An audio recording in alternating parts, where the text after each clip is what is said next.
Hey, what's up? This is Marlon Wayans, and I'm chilling here with GQ, and we're talking about my iconic characters. So many. White chicks? I don't know, I think Sean was high when he called me up with this idea. We don't smoke weed, but I think he was high on green tea. I think someone put weed in his green tea, because he called me up, he was like, Marlon, we should play Two White Girls. It was like 3 in the morning. I said, what? We should play Paris and Nikki Hilton as detectives. I said, bro, like, you high? He's like, no. I said, well, then you need to smoke something to go to sleep. I hung up. Next day, shows up to my house, and it's Paris and Nikki Hilton on the cover of Rolling Stone. He's like, we should play them. And then we watched Some Like It Hot, and I was like, yo, we can do this. And then from there, we just started creating it. And before you knew it, you know, we showed it to my brother, and Keaton was like, I like it, but you gotta do 26 more drafts. He went on this long journey, and he took it from the city and moved it to the Hamptons. And that's when it all kind of started making sense. What's up, money? You got a problem? What you looking at my ass for? Nah, yo, hold my poodle. Hold my poodle. That movie almost killed us. 7 hours of makeup. We'd work 14 hours after that. It takes an hour to take the makeup off. Sean and I would get 2 hours sleep for like 65 days, or 60 days. We still managed to hang out with our cast, and we still managed to write a series of books and write Thugaboo, which was an animated series. That was hard. That almost killed us. Makeup movies, till they learn how to, like, digitally do it, special effect-wise, that's a lot of work. Everybody's like, do it White Chicks too. I'm like, fuck yourself. You do it White Chicks too. I'm doing black man movies. How about we listen to a little bit of music?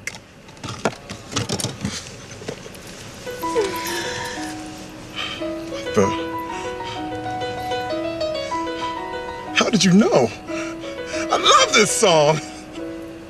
We wanted Terry, we'd seen him in Friday 2 or something like that, and we was like, he would be funny as this. His role was literally a gem from the Wayans joke toolbox. We've been watching that dude since like the early 80s. You know, the black dude that loves white women. Me and my brothers were famous for a long time, so we started hanging out with those kind of brothers, and they'd be like, man, it's snowing in here. They have their own code. Look at all these white girls here, man, it's a blizzard. They had their own, like, language. It was an inside joke that we made an outside joke. Hey, white chocolate, don't stay in the sun so long, you may melt. Oh, Cottontail, I'm coming, nigga.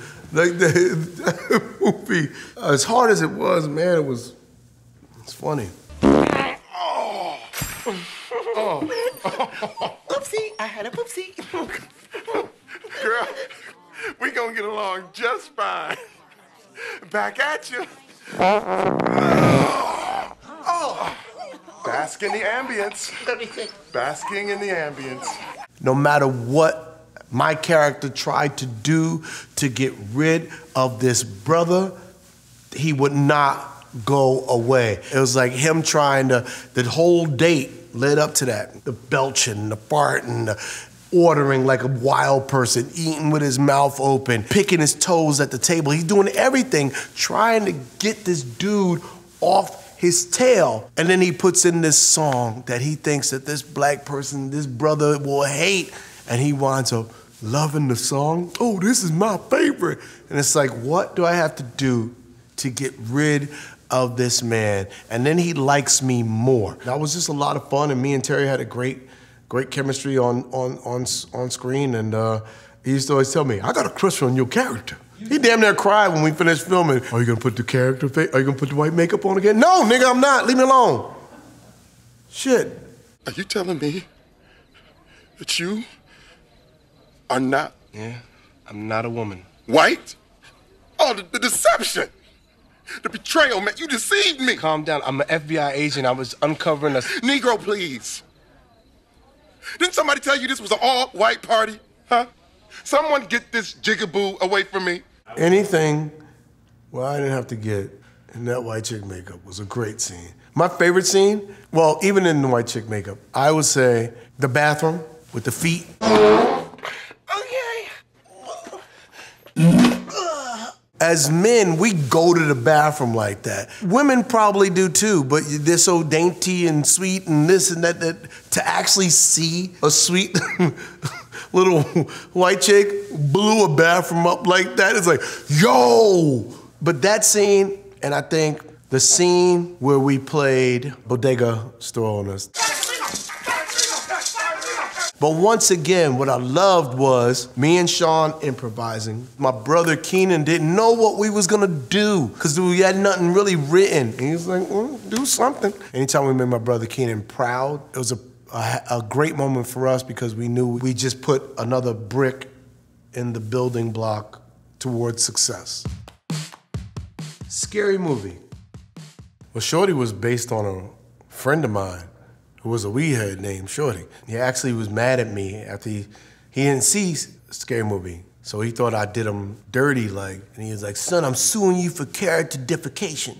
It's like, I mean defamation. No, son, defecation, because you shitted on me. He's like, I saw Requiem for a Dream. I was like, I didn't do you in Requiem for a Dream. I did you in Scary Movie. And then he wound up seeing Scary Movie. He goes, nigga, my bad. That shit was hilarious, son. I should win a Grammy for that. And make sure you take your behind to class today. Yo, I do be going to class. Lunch is not a class, shorty. It is when you got the munchies. I won Weedhead of the Year, I think, 2 times with Shorty. And then Shorty was funny because it was like, when we wrote the original Scary Movie, we didn't have nothing really written for Shorty. So I would get to set and Keenan go, okay, what's Shorty gonna do today? So a lot of those scenes we kind of did off the cuff, like in the moment, like, yo, here's what's funny for Shorty. Or the night before, he'd be like, what's Shorty gonna do tomorrow? I'm like, give me a second. I go get my computer. I'd be like, here's the sets. Here's what we're doing. We're in the house. We're doing this. I was bet.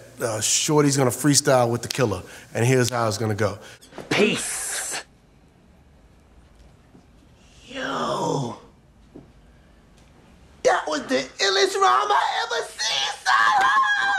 What would you say was the difference with Shorty going into Scary Movie 2? Besides the hair, his afro grew. I think same character, different situation. You know, he's always gonna be the weedhead's perspective of what would happen from a high person's perspective. Like him sitting there and he gets rolled up by a tree into a blunt. That was straight out of Poltergeist. I'm sorry. I didn't mean to smoke your relatives. Please. No! I didn't do it by myself. Whitney and Bobby help me. Please, help me! I mean, that was a great time, man. It was just a special movie, a really funny movie where we was just going for the gusto, going for them laughs, trying to make people hurt. Yes, it was scatological and somewhat sexual, but man, some of that shit was funny. Requiem for a Dream. I read the script for Requiem. I was mad as a black guy. Brothers don't even talk like that. I was kind of insulted. Like, come on. Who still talks jive? This is 1990 something. How about they update the language? But this is a Hubert Selby book, and they wanted to be authentic. I wasn't really feeling it. My agent was like, yo, you gotta reread this. I'm gonna send you the book. And I read this book, the same thing. And then he sent me the movie Pi. And when I saw Pi, I instantly was like, wow, this director is amazing. I want to know what his vision is. We had a meeting when he told me about the language and he wanted to keep it authentic and create its own world. And I was like, okay, I'm with it. I saw the vision. But he was like, yeah, all that's nice, but you're not getting this role. Nobody on the WB network is going to be on this. So I auditioned 5 times. I wore the same outfit. I didn't wash for 3 days. I made my own fake drug kit, smoking cigarettes, which, you know, I don't do. And my boys was like, why are you talking like that? My friends are actors too. They had no idea. I was just doing my character. When I got the role, they was like, I really thought you was going through something. I almost called to get you in rehab. Yeah, once the 5th time, he saw I was serious and I got the role. Nothing. Just thinking about you. Being able to showcase my dramatic chops is always a great thing for me because it's like, oh, I didn't know Michael Jordan knows how to shoot three-pointers. I mean, it's always something to have, like, when they think they know you, you got something else that they go, oh, I didn't know you could do that. You know, it was a movie that, you know, wound up getting a lot of critical acclaim. They're like, oh, Marlon can act. And I'm like, I went to performing arts high school for 4 years. I'm like, bro, I got pain. My mama died. Like, I got a well of tears. Comedy is hard. Drama for comedians is just being your natural, vulnerable self minus the jokes. Now we just deal with the emotions. Now we deal with the truth. Now we deal with the feelings. Now we deal with the subtext. But it was good to showcase it in a great movie, and Darren did a great job with that movie. He cares about everything in the frame. As a director, he cares about he walked me through what the colors of fall was gonna look like, what the colors of winter was gonna look like. We walked around the streets of New York in February with no shirt on. I said, what the hell are you doing? Why am I doing this? It's cold. He said, because you're gonna be filming this wintertime scene in June when it's hot. But I need you to remember how cold it is. And I was like, nigga, I grew up in New York. I know how cold it is with and without a jacket. But he cared, you know what I mean? He cared about the character. He asked me, what's 3 things that I really love? I said, I love joke, I love women, and I love drinking. He said, you can't do either of those for the duration of the movie. Why? Because I want you to know what it's like to fiend for something. I was like, how about 2 out of 3? Let me keep the chicks, man. I mean, he cared, and he had great tools and knew how to speak to every actor. Every actor, we had our own process, and he understood how to approach each one of our languages, you know, and I just credit him. It was a great experience. What the fuck? You know how heavy that camera was on my little skinny back? He put a whole camera on a rig on my, and you're running with this, and he's like, all right, faster. I'm like, fast? I got a 70-pound camera on me. And it was like one of my last days filming, and I just take after take after take, let's go. Nobody understands how hard physically doing movies, acting in movies can be. Everybody's like, why do you work out every day? Why do you go to the gym so much? Why are you doing cardio? I prepare myself for the rigorous amount of physical activity I'm gonna do when I do movies. It's a lot. And it looked great, you know, it's all trust. I trusted him, you know what I mean? And when I saw Pie, I was like, I want that shot. Be careful what you wish for. Don't be a menace to South Central while drinking your juice in the hood. Bro, let's start with, we did 27 drafts before we even filmed the movie. My brother was like, if y'all wanna write movies, then this is what you're gonna have to do. I think me and my brother went to see Boys in the Hood, which was a great movie, and we saw Menace to Society, another powerful movie, and then South Central. It went from being good to like common denominator. There will always be like this kind of character. There's always a crackhead, there's always the super tough gangster. And we just started seeing all these common denominators, and we was just like, nah, and then it started getting bad. And that's when it started getting good. And for us, the darker and more tragic the scene, the funnier the potential for us. Figure I'd get me a job at the post office, you know, maybe at a bank, you know what I'm saying? That's all good, man. Work real hard, work my way up to manager. We need more black people like this. You know what I'm saying? Learn the system a little bit, and I'll rob that motherfucker blind. We just like to dig, and where everybody else sees like this dark, gritty drama, we was like, oh, you know what's funny about that? Me and my brother Sean got a couple of big pads and filled those papers back and forth with jokes. And I got the first rough draft of Don't Be a Menace. And as soon as I finished, back to California, and we started putting the movie together, and Keenan kept taking the script, putting a detonate on it, blowing it up, and go start from scratch. 17 rewrites later, more. We was at 27. Me and Sean, we damn near wanted to cry. And then we finally filmed the movie, and Keenan directed the reshoot, and then he edited it together, and that became the classic Don't Be a Menace is. It was a hell of a journey. You know that chronic make me paranoid, baby? Come here, you old fool dog mark-ass trick. Give me some love. You have to understand, this was an era when like Dr. Dre and Snoop and West Coast music was banging into everybody's system. Lope Dogg was a combination of O-Dog from Menace to Society and Snoop Dogg and Ice Cube. We just wanted to make him the worst nigga. ever. And we put weed in his hair, and a condom, and a pacifier, and a car antenna, like what was important to him at the time. Pants sagging.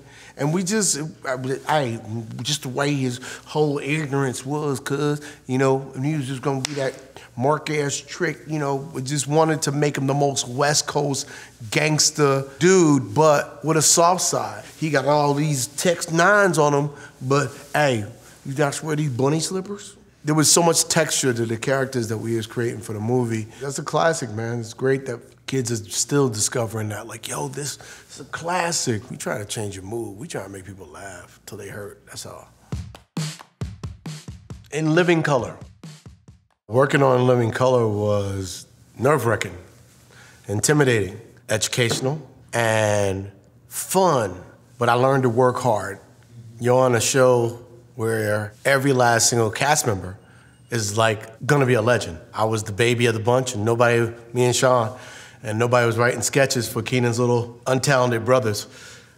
And that was Keenan talking. So we had to write our own sketches. And so Sean and I would stay up all night long, because that's what the cast would do. Jim Carrey, Damon, Kim, they would stay there till like 3 in the morning writing their characters. And so me and Sean, we'd stay till like 5 in the morning, 6 in the morning, because we just trying to get 1 or 2 things in. And that's why I learned to write. And once I joined the show, me and Sean, we started writing sketches. The first sketch we wrote was Snuff and Rome. I'm about to go where no man's ever gone before. Well, beat me up, Scotty. And then from there, I wrote Mr. Ugly Man, which was the take on Shabba Ranks. I said it 3 times, you still don't understand. If you look up the word ugly in the dictionary, right there on the page, you see a picture of me. Yeah, we was just writing all these funny sketches, and they actually started making it, and it started giving us confidence. Character that I think surprised me and everybody else, that was probably became one of my favorites, was when I did the Wanda sketch. Jamie had a character, the ugly woman. There was a table read, and they needed the ugly man. They picked me to read it. Like I said, they never write sketches for me. Part of me was like, am I ugly? Am I like what you trying to say? So I did the ugly man. And that's why I did this guy here, Luther. And I just tried to out-ugly Wanda. And it was funny because she was dogging him the whole time, the way everybody always dogged her. And they actually found a connection because she hurt his feelings, and they fell in love. It was just a lot of fun improvising with Jamie, because Jamie was just throwing stuff out the back pocket. I didn't know he was gonna do it, and I just was just going with the punches. You don't need them. You bruising me. Hey. You bruising me. Look here. I'm bruised. I'll be gentle. I'll be gentle. It was a lot of fun doing that sketch, and that's when I made my big brother Keenan laugh so hard. Whenever I made Keenan laugh, or Damon laugh, I know I was doing something special. Wayans Brothers. All right, so Sean and I grew up watching television together since we shared a twin bed. Every Sunday morning, we'd wake up and watch Abbott and Costello, a little bit of Laurel and Hardy, the Three Stooges. We love buddy teams. We watched The Honeymooners, and Sean and I used to watch that show religiously. And we said, one day, we're gonna have our own sitcom. So that's when the dream began. When we left the Living Color, when Keenan left and the family left, Sean and I was like, what are we gonna do? And we was like, let's create our own show. How you doing, Sean? How you doing, Marlon? Hello out there in TV land. My character, of course, was a lot dumber on the Wayans Brothers than I am in real life. Like, I'm kind of educated. I did a year of college. And Sean's not as hand-happy as he was. He used to slap the hell out of me. I'm like, yo, bro, we're really not the Three Stooges. There's only 2 here. And that means I'm not hitting you back, so there's really 1 stooge. But the love, the chemistry, those 2 brothers had each other's back. And I think in real life, me and my brother always had each other's back.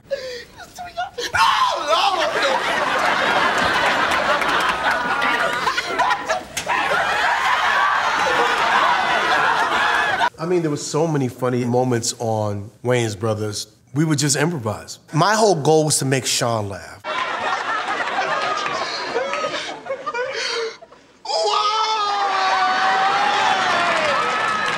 They never really wrote Sean right, so we'd always, all of my friends that was writers, we would all gather and rewrite the scene to give Sean some punchlines and point of view and perspective. And because they never knew what I was gonna do, and I never knew what I was gonna do. All week long, I'm just doing it, rehearsing. When it came time for action and we had that audience in front of us, I zoned out. And we did it on our own. Keenan and Damon's two untalented brothers, that's what they used to call us, did it on our own, and we went 5 seasons. Above the rim. Yo, Kyle, check out my Sports Illustrated pose after me and you win the championship, sweetie. Get off of me! Ah! It's funny, the character Boogaloo, it was written, but it wasn't. So it was a lot of improv and a lot of like changing of the character on the fly. He had a comedic element to him, especially because I was playing him, but they wanted to keep him at the end to be the guy that killed Birdie. You know, it was a lot of improv on Above the Rim, so it was a lot of fun, and you never know how iconic things are till years later. People like, yo, Above the Rim, yo, LeBron's tossed with the powder, he got that from Above the Rim. All the characters, a lot of the actors in Above the Rim, I did know before we actually started filming. Dwayne Martin and I were friends. Tupac Shakur and I were friends for like years after Juice, because my best friend Omar Epps worked with Pac, and my boy Benjamin Marchand worked with Pac on Juice. So I would come up to the Juice set and I was listening to Pac's album before it came out. Then we started hanging around and kicking in the streets of New York, and because we was all performing arts high schools, but we were all from ghettos. So we had a lot in common. We had a lot of fun together too. And then Bernie Mac, my brother Sean and I, gave Bernie Mac his start in movies. Damon put him in Mo Money. Sean and I put him on our show, Wayans Brothers, and then we had casted him in Don't Be a Menace. Always kind of like the young prince of the dynasty. You know, I always got love out in the Hollywood streets, and I forged long-term friendships. Rest in peace to all those that still ain't here. It was good times. Tell him, man, you've been working on my game. I'm telling you, we gonna play college ball together. Like, College? Nigga, you can't barely fucking read. How the hell are you going to college? Is this a fucking joke? Somebody tell me this is a fucking joke. Tell me, somebody. Is it a joke? There was a lot of boogaloos that exist in the projects, in the streets, in the jails. It's always that guy, the head cheese, always makes fun of, always puts down. Everybody got a breaking point. People felt sorry for him, and they actually felt vindicated that he actually did that. And no, I didn't kill him in real life. You assholes, stop asking me that. You idiots. No, he was my friend. Boogaloo killed Pac. No, Boogaloo killed Birdie. Marlon loved Pac. Respect. Respect was a great project. I reached out to the director. I like to sit and have meetings with directors. I'm not gonna do a reading, but I would sit down and I wanna know what your vision is, and I want you to hear my vision on the character. Because there's nothing worse than going into a project where you wanna do this character and they wanna do that. It's like you gotta be on the same page. And I like to go to the sets. Let's see what the sets look like, and what kind of wardrobe, and who's the DP, and now I'm starting to ask different questions about the movie itself. What kind of movie am I in? So I flew myself to Atlanta, got off the plane, I met with Liesl, I walked through the production office, and I immediately knew that this woman had a vision. Knowing the cast of Jennifer Hudson and Forest Whitaker, 2 Oscar winners, I was like, yeah, I want to be here. I'm in. You may want to loosen your grip on Aretha. You know, every minister's daughter I've ever known. Nigga, you don't want to mess with me. Or mine.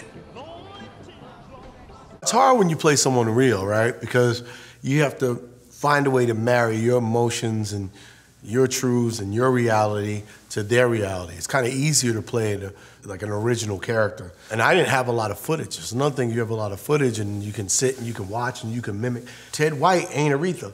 He has like 1.5 minutes of footage out there, so that's what I had to watch. And I just noticed how he spoke and how he moved his hands. And he tried to find words to be articulate, because back in the 60s, that's what they was trying to do. The men of that era, they would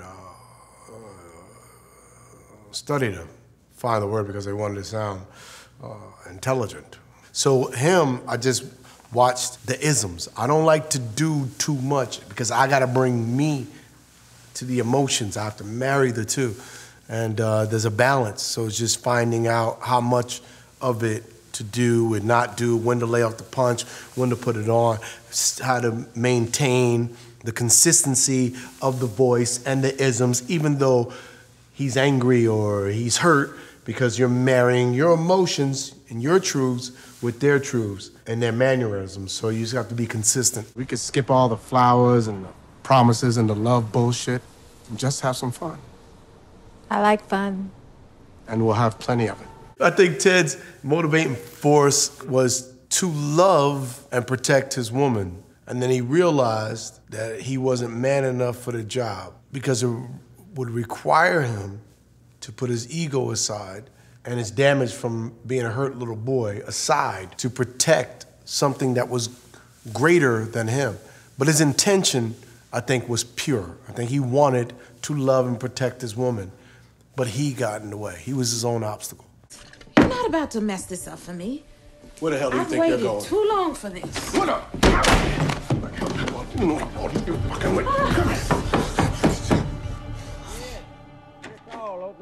From day one, I, as Marlon, chose to take care of Jennifer. And we just built this camaraderie of, like, trust. We could go anywhere in scenes because there was a trust and there was a love there and a friendship. I think the hardest scenes for us was when we had to fight because we just enjoyed each other so much that it was like really hard to have that much tension between us. Well, I'm crazy because I ain't going nowhere. I've been doing this 30 years, but these are my best years. I've just been learning for 30 years. I've been learning how to write, learning how to produce, learning how to modulate my acting approach. I feel like Keanu in The Matrix. One day it hits you and you go, yo, I'm nice with this. I know what I'm doing. Everything moves in slow motion. I'm at that point right now.